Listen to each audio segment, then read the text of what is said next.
Bukan rahasia lagi kalau Blue Lock musim kedua kena kritikan gara-gara animasinya yang jauh dari kata wah dibanding musim pertamanya. Tapi ternyata ada alasan yang lebih mendalam dan mengkhawatirkan di balik penurunan kualitas ini. Masalah ini tuh kagak cuma soal animasi yang kaku lah, gerakannya ala slideshow PowerPoint, atau sudut kamera yang aneh-aneh. Tapi juga soal kondisi kerja para animatornya yang bikin kita geleng-geleng kepala. Ini bukan cuma soal tim animator Blue Lock aja, tapi cerminan dari masalah besar yang lagi ngegrogotin industri animasi Jepang secara keseluruhan.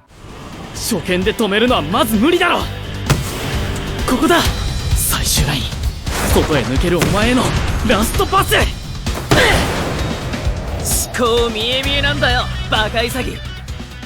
Jadi apa sih penyebabnya? Banyak animator Jepang yang kerja dengan jam gila-gilaan, gaji rendah dan tekanan tinggi buat menuhin deadline. Industri ini tuh udah kayak mesin yang dituntut kerja 24 jam non-stop. Bahkan studio gede pun sampai sering outsource ke studio kecil di berbagai belahan negara lain buat ngurangin biaya. Dengan konsekuensi ya hasil animasinya juga kagak konsisten, gara-gara beda-beda tangan yang ngerjainnya. Hal ini bisa dibilang diperparah berkat kesuksesan Blue Lock season pertama, yang bikin ekspektasi fans naik banget, yang justru malah jadi beban mental tambahan buat tim produksinya.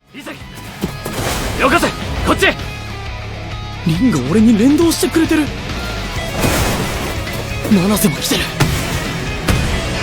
このトライアングルならカラスとオトや相手でもぶち抜ける。 Ya banyak sih fans anime yang kagak sadar kalau bikin animasi berkualitas tinggi tuh butuh waktu sama biaya gede. Dengan jadwal tayang yang ketat, studio kadang terpaksa ngerjain semuanya buru-buru, yang akhirnya bikin hasilnya setengah mateng. Mirip banget sama kasus di anime-anime lain kayak Seven Deadly Sins Season 3 atau bahkan Attack on Titan di awal-awal pas Mappa ngambil alih.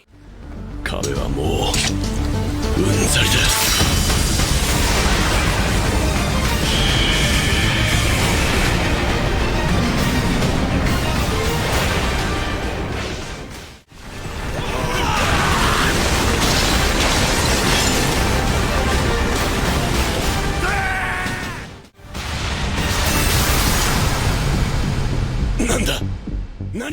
Jadi kalau kita cuma ngebahas kualitas animasinya tanpa tahu kerja di balik layar, rasanya kurang adil aja. Dan yang lebih penting, industri ini butuh revolusi besar-besaran. Mulai dari ngeperbaikin kondisi kerja, sampai ngasih waktu lebih banyak buat produksi lah, biar kagak ada lagi kasus kayak gini di masa depan.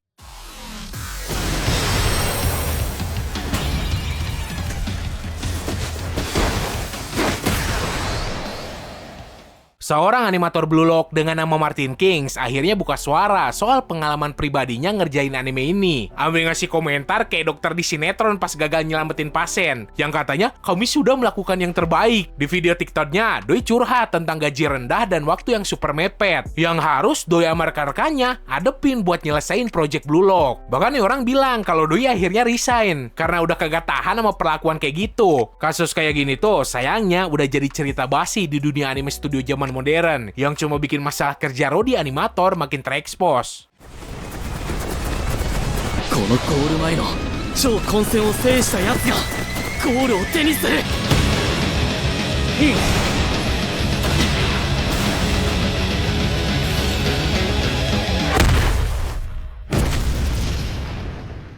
Udah mah tekanan kerjanya yang bisa bikin tipes, bayarannya kagak sebanding. Kesannya kayak kagak ada penghargaannya banget buat orang-orang kreatif yang bikin karya yang kita nikmatin sekarang. Contohnya dulu ada kasus anime Wonder Egg Priority yang sempat viral gara-gara produksinya kacau. Padahal bisa dibilang animasinya bagus banget, tapi jalan ceritanya malah jadi aneh dan gantung banget, apalagi pas menjelang endingnya. Sampai-sampai sutradaranya sendiri minta maaf. Atau animasi Boruto nangis yang jadi bahan meme karena animasinya hancur gara-gara tengah waktu mepet.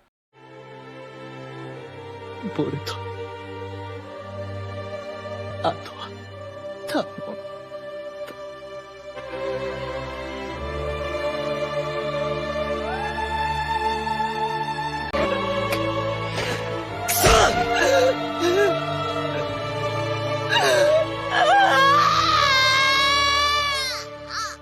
Komentar si Martin King soal pengalaman kerja di Blue Lock musim kedua ngasih kita gambaran jelas tentang akar masalah yang bikin kualitasnya anjlok dibanding musim pertama. Ya gara-gara treatment ke para animatornya yang gak manusiawi. Bayangin aja mereka kagak dikasih waktu cukup buat ngerjain arc penuh adegan aksi kayak arc U20 di Blue Lock. Parahnya lagi, banyak adegan yang udah mereka bikin capek-capek malah dipotong sama tim produksi, termasuk beberapa hasil kerja si Martin King sendiri. Cuma demi ngejar deadline, tekanan buat kerja super cepat bener-bener gila. Dan mereka dibebanin tugas yang sebenarnya kagak mungkin selesai tepat waktu kalau cuma dikerjain satu orang.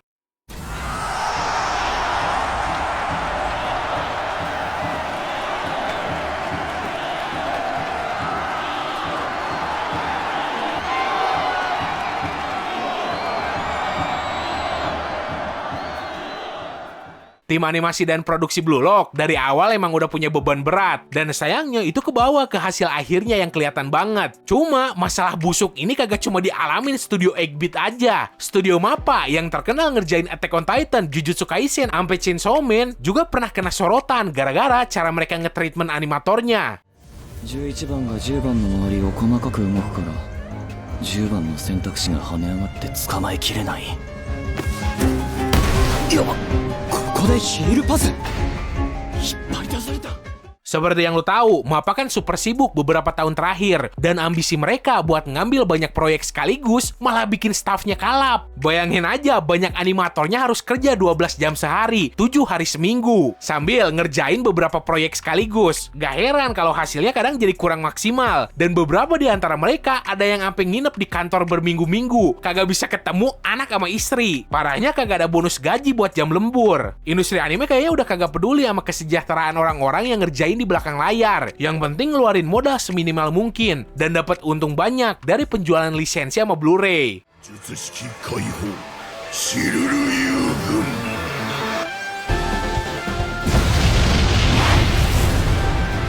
Maki-san, Shikigami wa massegu kochira ni mukatte kuru wake de wa nai. Menurut para animator MAPPA sih, lingkungan kerja mereka tuh pada kenyataannya emang udah lama dianggap toksik. Dan situasi ini muncak saat perilisan Jujutsu Kaisen musim kedua di musim panas 2023 yang langsung dihujanin kritik soal animasinya. Episode 14 jadi sorotan utama karena kualitas animasinya dianggap kagak sesuai sama standar tinggi yang udah ditetapin musim pertama dan momen-momen awal musim kedua.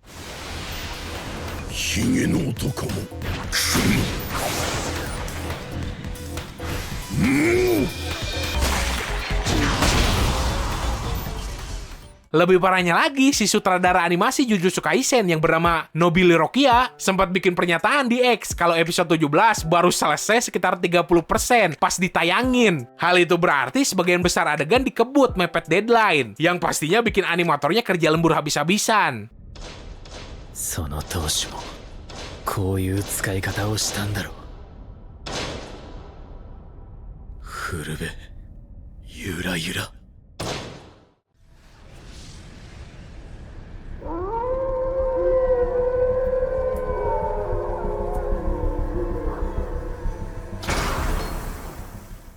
Para animator MAPPA udah kagak tahan lagi dan mulai vokal soal kondisi kerja mereka yang kagak manusiawi dan gaji yang kagak memadai. Mereka bahkan sempat ngebandingin kalau kerja di sana tuh sama kayak dalam tanda kutip di pabrik. Mirisnya ya, salah satu sutradara dan animator Attack on Titan, Teruyuki Omene, pernah sampai kerja di kantor selama 3 hari berturut-turut tanpa istirahat sedikit pun. Gila kan?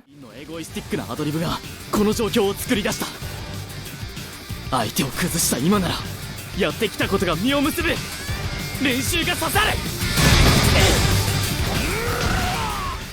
Apalagi waktu itu tuh MAPPA lagi sibuk-sibuknya sama proyek gede sekaligus, kayak Attack on Titan Final Season lah, Jujutsu Kaisen, Chainsaw Man, Zombieland Saga, sampai movie Yuri on Ice. Kondisi kerja yang buruk ini akhirnya kagak bisa lagi ditutup-tutupin karena dampaknya kelihatan jelas di para karyawannya. シュートモーション瞬間吸収タップリフトからのジャンピンターン。はじめまして日本。俺が凪誠士郎だ。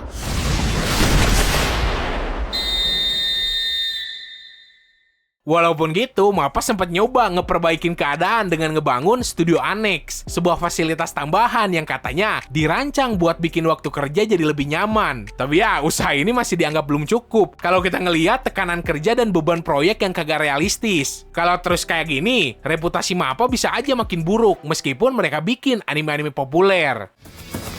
言ってねえし。ええぞ、スピード上げてその裏。